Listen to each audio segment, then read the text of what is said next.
Salut à tous et à tous, j'espère que vous allez bien, en tout cas moi ça va très bien les amis, on se retrouve aujourd'hui pour une nouvelle vidéo sur Tour de France 2025 et une nouvelle série sur la chaîne. Vu qu'on va démarrer, vous le voyez au profil du My Tour que je viens de concocter, on va partir sur un My Tour 100% montagne. J'espère déjà que dans tous les cas, cette série va vous plaire. C'est pas compliqué, je pense que vous connaissez déjà le principe. Tout simplement, on va faire un mode My Tour où il n'y aura que des étapes de montagne. Uniquement des étapes de montagne. Alors vous voyez, il y aura bien 3 chronos, mais c'est 3 chronos qui sont en montée, et on aura 2 étapes entre guillemets de moyenne montagne, une à la planche des Belles Filles et une au Mont d'Or. Mais sinon, ce ne sont que des étapes de montagne. Voilà, tout simplement. J'ai essayé, vous le voyez, je pense que peut-être que les plus fans de géographie le verront, j'ai essayé de faire un ordre à peu près logique en termes de tracé, comme si on faisait un vrai tracé à travers la France. J'ai hésité quand même à commencer par Côme, mais j'avais quand même envie de commencer avec un chrono, donc j'ai démarré à Nice, puis on ira à Côme. On reviendra du côté de Nice pour aller petit à petit vers les Alpes et remonter vers Lyon et même jusqu'à la planche des Belles Filles, avant de prendre la direction de l'Auvergne, avec notamment le Mont d'Or Puy-Dancy et le Puy-de-Dôme, avant de descendre dans les Pyrénées, et puis après de revenir du côté de revenir petit à petit du côté des Alpes, et de finir au col de la Lose. Alors oui, il y aura bien 2 étapes du col de la Lose, mais comme vous le savez, il y a 2 étapes, avec pas les mêmes versants, et bon, il y en a un à l'étape 6, l'autre à l'étape 21, donc ça va, c'est pas non plus catastrophique. Donc voilà, on va être parti, et puis maintenant je vais vous expliquer aussi comment j'ai procédé. Alors comme vous le voyez, j'ai sélectionné 23 équipes. Sur les 23 équipes que j'ai sélectionnées, malheureusement vous le voyez, certaines équipes n'ont pas passé le cut, tout simplement parce qu'il n'y avait pas assez de coureurs intéressants en montagne.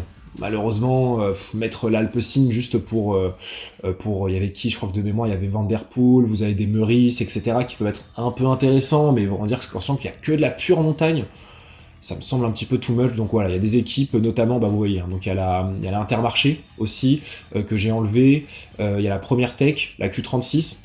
La Première Tech, c'est vraiment, honnêtement, c'est uniquement personnel. La Q36, par contre, c'est parce que je trouve que c'est quand même un poil faiblard quand même en montagne, donc j'ai pas voulu les mettre, hormis pour un Pidcock, il n'y a pas vraiment grand monde derrière. Et puis sinon, j'ai enlevé voilà, l'Alpecin et l'Intermarché, c'est vraiment les équipes avec la Q36 les plus importantes. Sinon, vous voyez à peu près le profil, enfin le profil des équipes, les différentes équipes qui seront sur ce tour. Et puis maintenant, on va passer au choix de cette équipe, justement. En sachant d'ailleurs que je suis parti sur la base circuit Grand Est. Donc il n'y aura que 6 coureurs par équipe. Pas plus, tout simplement parce que la plupart des équipes n'ont pas 8 grimpeurs, ou même puncher grimpeurs, donc ça servait à rien. Donc voilà. Donc honnêtement, je savais pas trop sur qui partir. J'hésitais un petit peu, mais moi je vais me réserver une équipe. J'ai hésité avec une équipe, que je vais pas vous dire forcément vu qu'elle arrivera dans une prochaine série, du coup j'ai hésité entre elle et la Ineos, et du coup je vais partir sur la Ineos Grenadier Total Energy, tout simplement parce que c'est une équipe que je prends pas forcément. En plus il y a des coureurs que j'aime plutôt pas trop mal, que ce soit Arensman, que ce soit notamment aussi Bernal, sur des coureurs que j'aime énormément. Donc je me dis que ça peut être sympa. Pareil, hein, encore une fois, hein, le but n'est pas de prendre la UAE ou la Visma, parce que vous verrez les effectifs tout à l'heure, mais c'est juste aberrant. Donc on va partir nous sur la Ineos, et puis et comme ça vous allez découvrir notre équipe en même temps. Et voilà l'équipe avec laquelle on va partir. On va partir avec du coup Carlos Rodriguez, Thymen Arensman, Egan Bernal, Lorenz De Plus, Axel Laurence et Michael Katowski, pardon. Donc vous voyez hein, l'équipe qu'on va avoir. Honnêtement, on le sait bien, Rodriguez sera le leader. Je l'ai augmenté un petit peu en montagne, et je l'ai descendu d'un en moyenne montagne et en vallon, tout simplement pour qu'il soit juste un petit peu au-dessus de Thymen Arensman. Donc voilà, ça joue pas à grand chose, vous le voyez. Pareil pour Egan Bernal qui a quand même de très belles notes, mais qui sera en lieutenant. Mais en tout cas, voilà l'équipe qu'on aura pour ce My Tour. J'espère qu'elle vous plaît. Et puis on va commencer directement. On va aller directement au début de la première étape. Et voilà, nous voici le parcours officiel de ce My Tour 100% montagne. Vous le voyez, hein, j'ai essayé de faire au mieux. J'espère en tout cas que le parcours va vous plaire. Aujourd'hui, dans cette première vidéo, eh ben écoutez, de toute façon, dans tous les cas, c'est pas compliqué. On va faire 3 épisodes par 3 épisodes. On aura du coup comme ça 7 petits épisodes qui vont être bien sympathiques. Le premier risque d'être déjà bien corsé, mais bon, vu qu'il y a un chrono, ça devrait aller assez vite. Et puis j'espère surtout que ça va vous plaire. Eh ben écoutez, parfait. Carlos Rodriguez et Tim Arensman qui sont en bonne forme. En plus, c'est parfait parce que Tim Arensman est un très bon rouleur. Donc ça, c'est parfait. Et puis pour nous, nickel, hein, le +2 qui fait plaisir. Juste petite précision, j'ai oublié de le dire en préambule. Pour essayer de faire en sorte que le tour soit pas non plus qu'on se retrouve pas en gros à 100 à la fin ou je ne sais pas, j'ai essayé quand même d'augmenter la plupart des notes d'endurance et de résistance d'à peu près tous les coureurs qui étaient en dessous de 70, donc j'ai mis entre 70 et 72, certains qui étaient entre 70 et 72, 73, je les ai montés à 75, enfin vous voyez à peu près, et tous ceux qui étaient au-dessus de 80, je les ai descendus à 80. Et après, j'ai aussi essayé d'un petit peu graduer dans ceux qui étaient à 80, de les descendre à 78. Enfin bref, pour essayer de faire en sorte que ce soit un petit peu plus homogène et d'éviter, en fait, en gros, qu'on ait beaucoup trop de différences. Alors, ça reste léger, hein, encore une fois, hein, bien évidemment. J'ai très peu touché aux notes, en tout cas des coureurs que je ne connaissais pas ou très peu. Mais j'ai juste fait en sorte qu'ils puissent avoir une meilleure endurance pour qu'on puisse potentiellement les voir un peu plus à l'avant, etc. Mais voilà. En tout cas, trêve de blabla, on est parti pour cette première étape et on va partir directement avec Carlos Rodriguez. Et c'est parti pour cette première étape de ce My Tour 100% montagne. Et on commence du coup avec ce chrono du Col d'Èze. Alors comme vous le savez, hein, pour ceux qui sont qui me connaissent un petit peu maintenant, ceux qui suivent un petit peu la chaîne, je suis pas bon en chrono, hein, que ce soit en montagne ou pas en montagne. Je suis pas bon, donc c'est pas très grave. On va essayer de faire le meilleur chrono possible. Normalement, voilà, on devrait pas perdre trop de temps. C'est un chrono de 10 bornes. On en reparlera bien évidemment au premier intermédiaire. Mais en tout cas, j'espère que ça va vous plaire, hein, parce que honnêtement, c'est quelque chose. Au début, j'étais pas forcément très fan de ce genre de contenu. Et puis finalement, au fur et à mesure, j'ai fini un petit peu par m'y faire et par apprécier.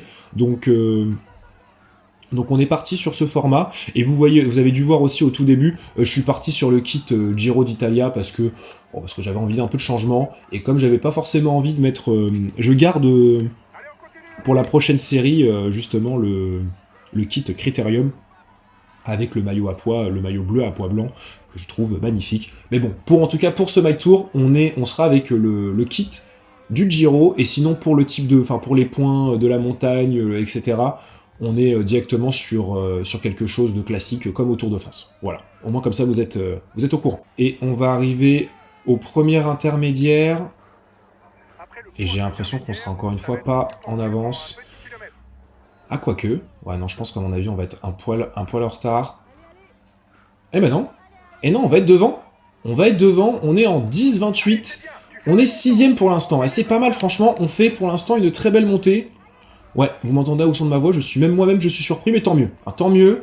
Maintenant, il faut pas lâcher. Il va rester encore quelques kilomètres difficiles, et puis après, derrière, faudra finir ça comme il se doit. Allez, on est dans les 2 derniers kilomètres. Il faut tout donner. Les passages les plus durs sont passés.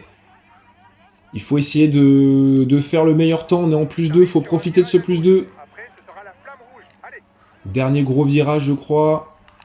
Attention à pas non plus tout lâcher maintenant. Allez, c'est parti. Il va rester un dernier virage, normalement, je crois. Voilà. Et on va aller au bout. Et normalement, on sera devant le temps du DS. Hein. On sera devant le temps du DS de pas grand-chose. Et 17-30, pardon. 17-30. On est 5 secondes devant l'objectif du DS. On était à 7 secondes à l'intermédiaire. C'est parfait. Franchement, très bonne première étape.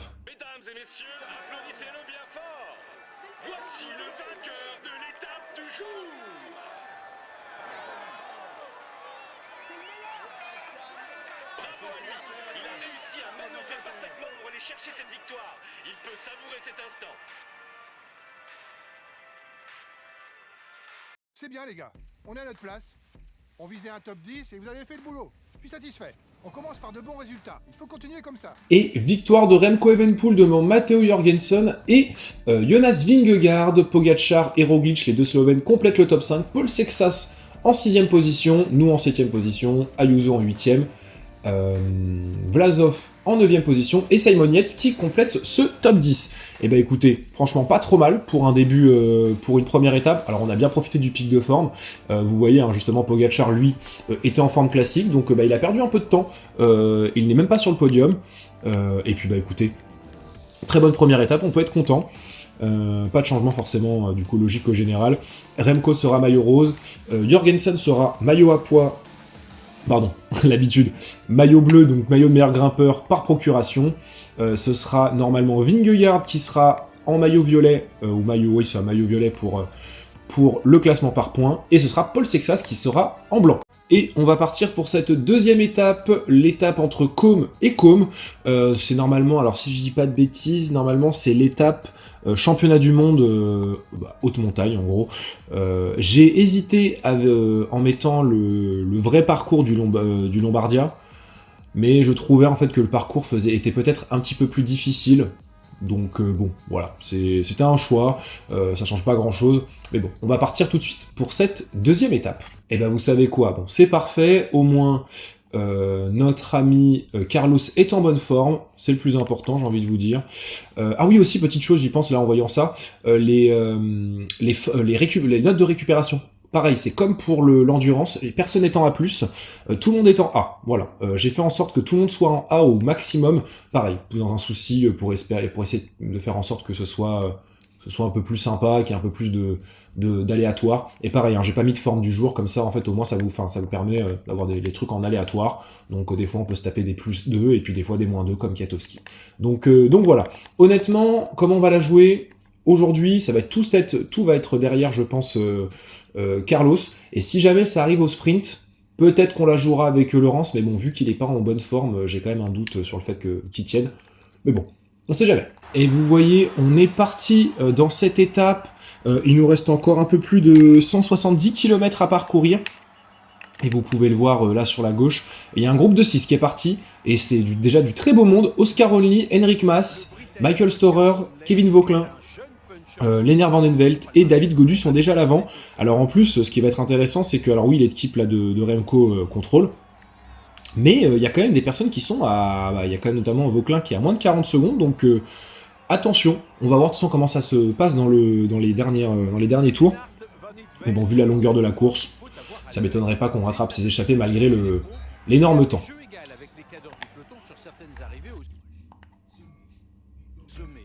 Victorieux de l'UAE Tour avec une étape à la clé, il aurait même pu s'adjuger une victoire d'étape sur la Vuelta devant Primož Roglič s'il n'avait pas levé les bras. Ouais, t'inquiète pas, ça on s'en souvient de tout ça.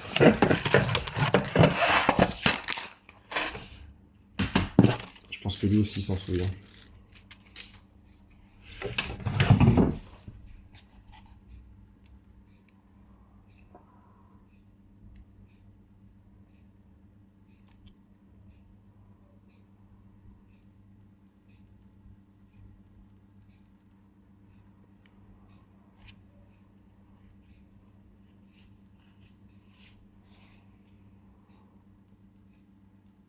Alors merci le commentateur de m'avoir prévenu, c'est pas Olimpico, c'est Olimpino, mais bon comme je sais pas lire, excusez-moi, c'est pas Olimpico, c'est bien Olimpino. Et voilà, nous allons arriver dans cette dernière ascension du Civiglio. Vous voyez, nous ne sommes plus que une vingtaine dans ce peloton, et il n'y a plus qu'Henrik Mas et Oscar Onley qui sont à l'avant. Là, vous voyez, on est en train même de rattraper des coureurs en retard. Voilà, c'est pour ça que d'ailleurs, j'ai pas mis forcément beaucoup d'étapes en style championnat du monde, pour éviter justement de s'y perdre avec tous les retardataires. Mais en tout cas, ça va être parti. Et pour l'instant, c'est Jorgensen qui met le tempo pour Jonas Vingegaard en sachant que c'est sa dernière pièce, hein, c'est sa dernière carte. Ah, et vous voyez, Primož Roglič qui lâche. En sachant que je vous le dis aussi, hein, je précise, mais je ne l'ai pas précisé, mais comme j'ai augmenté les notes... Oh, attendez, et l'attaque de Jonas Vingegaard. Attaque de Jonas Vingegaard, il faut tout de suite suivre. Il faut suivre, il y a Del Toro, Ayuso... Pogacar qui suivent. Almeida aussi essaie de faire le nécessaire. Et on va revenir. Ah oui, je disais que du coup, avec avec les modifications de notes que j'ai faites, et ben en fait ce n'est plus Roglic qui est le meilleur grimpeur de la Red Bull, c'est normalement Lipovic, si je dis pas de bêtises, tout simplement parce que bah, malheureusement je pense que Roglic n'est plus au niveau aujourd'hui, donc ça servait pas à grand chose malheureusement de le garder. Et pendant que je dis ça, et ben on vient de rattraper les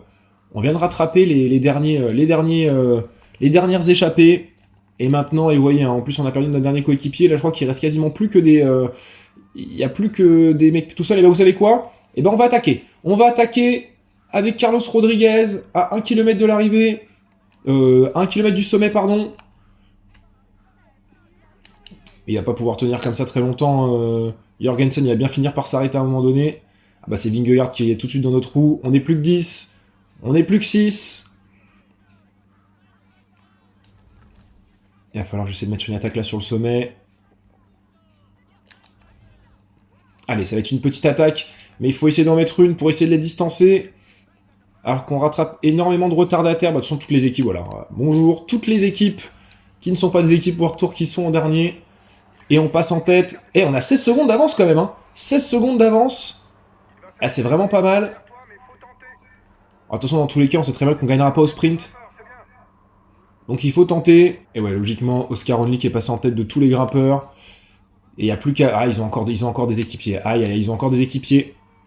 Je pensais avoir fait le tri, mais il en reste encore un. Donc là, pour rouler, donc ça va être emmerdant. Ça, c'est emmerdant, ça, par contre. Pour nous. Parce que du coup, forcément, ils vont rouler à fond dans la descente et ils vont pas se cramer. Nous, il faut absolument qu'on récupère. Il faut absolument qu'on récupère.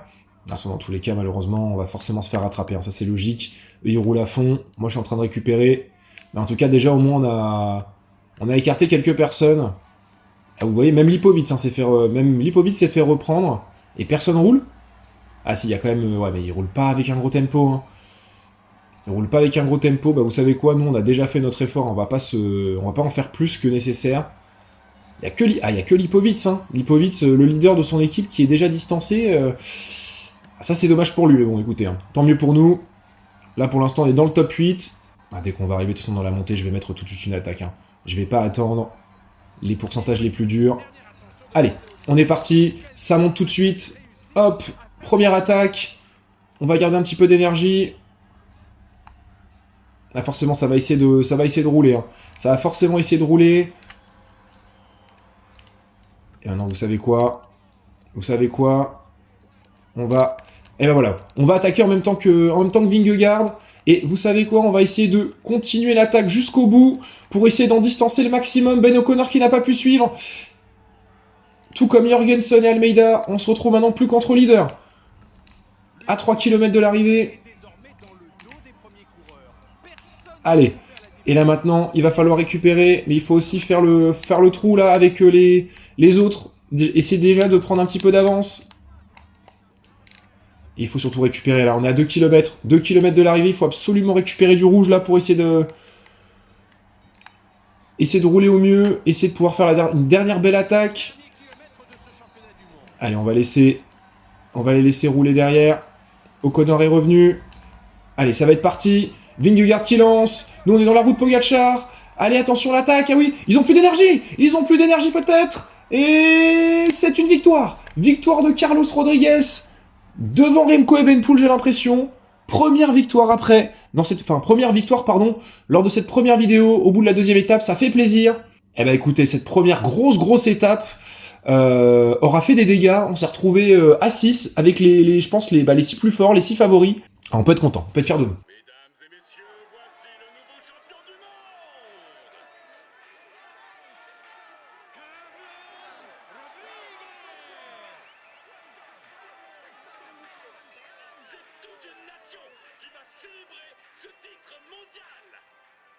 Bravo les gars, félicitations à vous. On n'était même pas parmi les outsiders, vous vous rendez compte? Bravo pour cette victoire.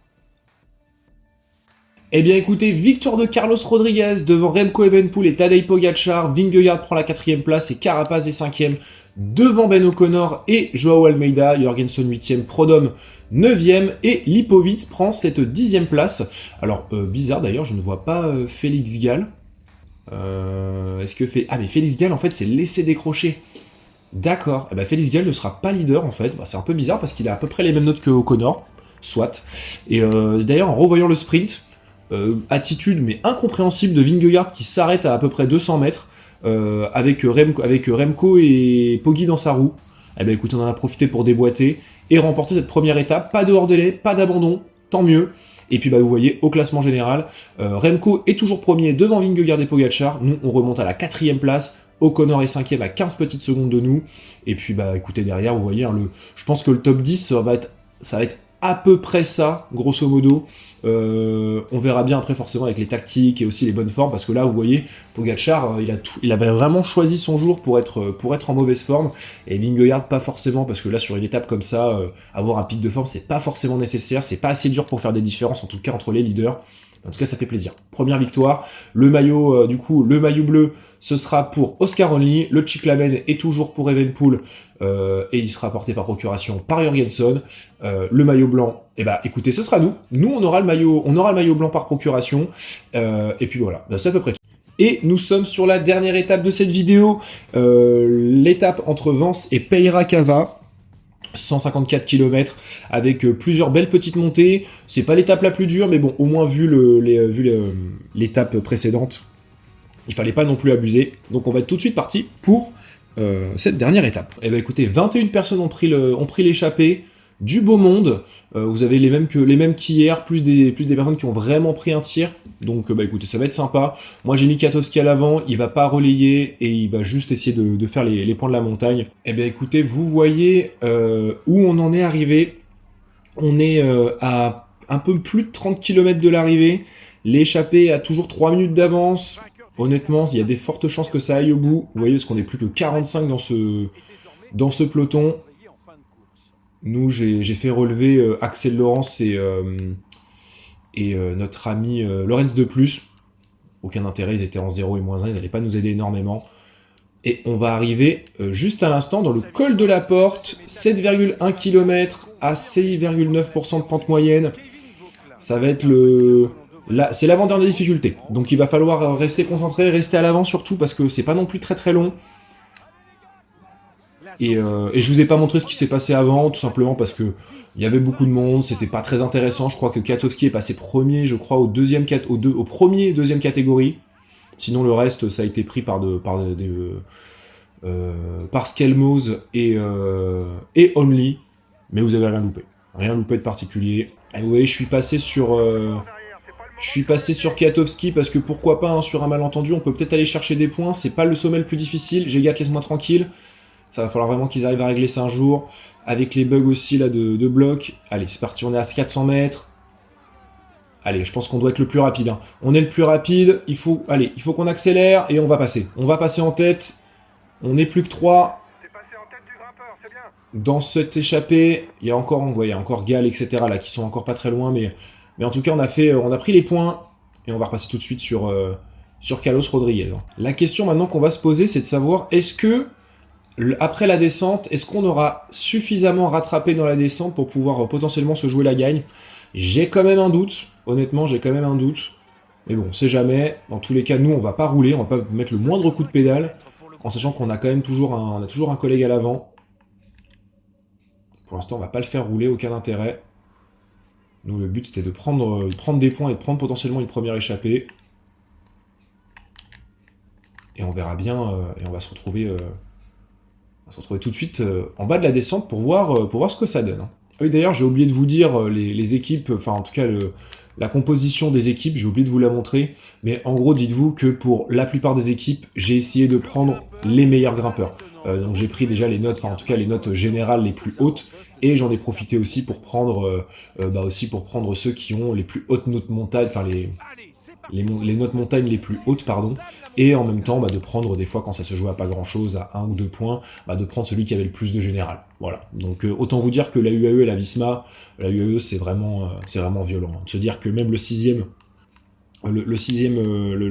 équipier qui est notre ami Brandon McNulty, et t'as 75 montagnes, mais à 80 vallons, 78 moyenne montagne et 78 en chrono. Enfin bref, ce sont des monstres. Donc en fait, ce seront les mêmes équipes. Hein. Les mêmes équipes qui seront en tête. Et on va arriver directement en même temps à cette montée Vers Peirakava, 14 km à 5,8%. Bah vous savez quoi, moi je suis parti. Hein. Ah bah ça nous suit, pardon, autant pour moi. Ah mais par contre j'avais pas vu. Ah merde. Ah bah merde, alors ça j'avais pas vu. Eh bah écoutez, écoute, va falloir que tu roules toi. Et j'ai oublié de leur donner leur jet là, c'est génial. J'ai tout oublié de faire. Parce que là on est encore 34 dans ce peloton, ça sert à rien, là faut rester, rester avec eux. Et attendre les premières offensives, il va falloir attendre surtout qu'on arrive dans les pourcentages les plus difficiles hein, pour essayer de tenter une attaque. Parce que pour l'instant, c'est encore beaucoup trop compact. Hein. Et là, on va arriver dans les pourcentages les plus durs. Et vous voyez... Ouh, attendez, attention. Et là, vous voyez, hop, là, moi, je vais en profiter.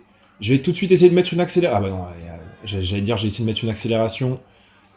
Mais ils sont beaucoup trop forts. On a toujours un peu de bleu. Là, vous savez quoi? Elle a... Et voilà, c'est là que maintenant il faut attaquer. Et l'attaque! Attaque de Carlos Rodriguez à 8 km de l'arrivée. Attention virage. Voilà, j'ai failli me faire avoir. Il faut essayer de reprendre du temps. On a encore de l'énergie. Ah bah vous savez quoi, attendez. Ah bah oui, là j'ai demandé directement à Kwiatkowski de nous attendre. On a pris un peu le large. On va prendre notre gel. Et on va demander à Kwiatkowski de venir nous protéger. Ah désolé, hein, malheureusement, il avait peut-être une bonne course là de prévue, mais tant pis. C'est lui là qui va venir nous protéger. Et on va rouler à fond. On a, alors peut-être pas à fond, mais on va rouler, on va mettre un bon tempo. Dans tous les cas, vous voyez, hein, ça a forcément écrémé. Nous, on va continuer. On va lui demander de continuer son effort jusqu'au bout.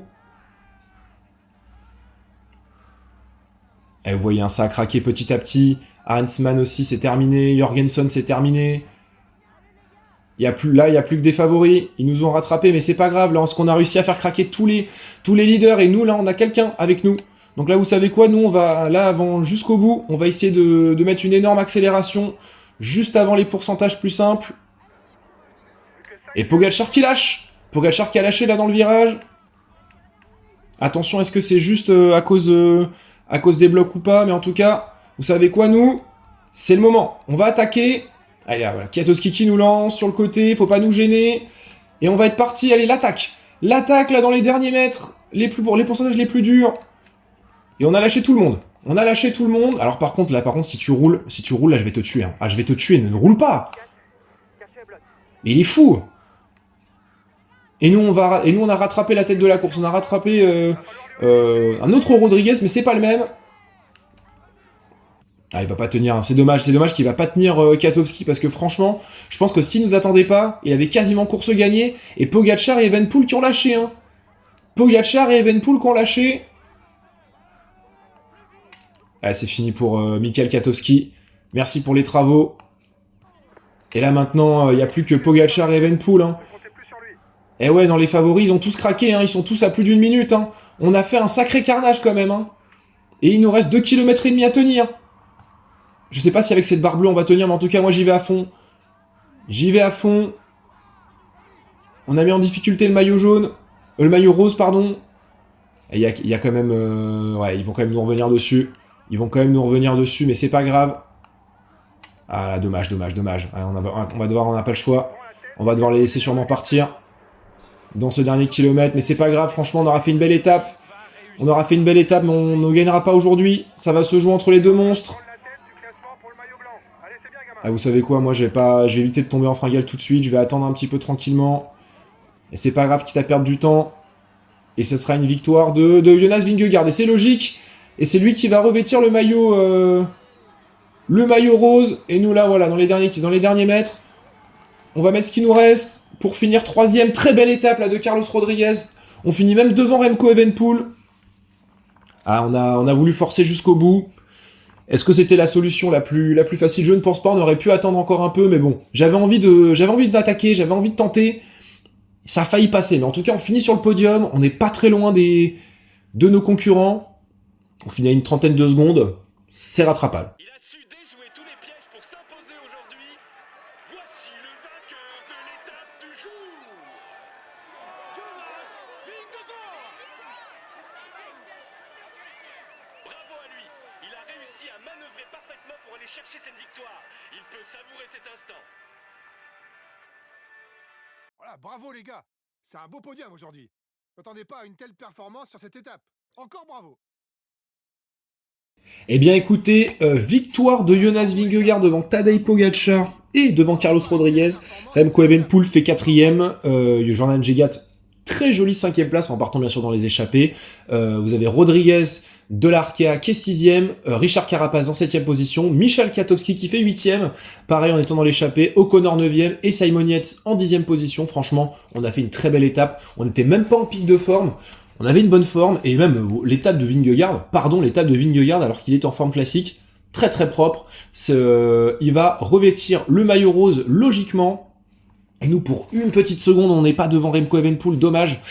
Ah, j'aurais bien voulu récupérer le maillot blanc, mais c'est pas très grave. On est à moins d'une minute. Les 4 premiers sont en moins d'une minute. Après, derrière, vous avez un premier tir entre tout le monde. Vous voyez, Carapaz et O'Connor sont déjà à plus de 2 et 3 minutes pour l'Équatorien et l'Australien. Et puis après, derrière, pour les autres leaders, vous voyez, Lipovic c'est déjà à 7 minutes, Skelmos à 10 minutes, Henrik Mas, qui n'est pas vraiment un leader, mais est déjà à plus de 10 minutes. Donc écoutez, c'est parfait. Le maillot bleu, c'est toujours Oscar Only qui l'a, et nous, on se replace avec ces 15 points de prix. On a pris le deuxième catégorie et le première catégorie, donc c'est parfait. On est à 15 points, à 4 petits points, donc peut-être qu'on va essayer de jouer le maillot avec Kiakto. Et puis au Cyclamen, Vingegaard est premier, et c'est Evenepoel qui l'aura par procuration, ce qui veut dire que nous, on aura ce maillot blanc par procuration encore demain. Eh bien écoutez, c'est tout pour... 1, 2, 3. Eh bien écoutez, c'est tout pour aujourd'hui, j'espère que ça vous aura plu. On se retrouve très bientôt pour la suite de ce mode My Tour. En tout cas, on a très très bien démarré, une victoire d'étape, et ensuite un podium et aussi un top 10 sur la première étape. Honnêtement, on pouvait pas démarrer de la meilleure des manières, on pouvait pas démarrer mieux, pardon, mais en tout cas, franchement, on s'est bien éclaté. Là, lors de la prochaine vidéo, il y aura Nice-la-Madone-du-Tel, le Bourdoisan à la Toussuire-les-Cibelles, première très très grosse étape de montagne, honnêtement, celle-là, c'est encore une étape de montagne, mais qui va pas être aussi dure. Celle-là, là, par contre, ça va commencer à piquer. Donc, on aura donc du coup la Madone-du-Tel, la Toussuire-les-Cibelles et la première ascension, celle qui va faire très mal, Grenoble, Méribel, Col de la Loze. C'était l'étape où Félix Gall s'était imposé, donc c'est le versant le plus difficile. Donc autant vous dire que la prochaine fois, on va avoir encore une vidéo de folie. En tout cas, si ça vous a plu, n'hésitez pas à me le dire en commentaire, de lâcher un pouce bleu et de vous abonner. Partagez cette vidéo autour de vous, bien évidemment, si si vous avez vraiment kiffé devant. Et je vous remercie encore pour ceux qui sont restés jusqu'au bout. En attendant, prenez soin de vous et on se retrouve très vite pour la suite de cette série. Ciao, ciao!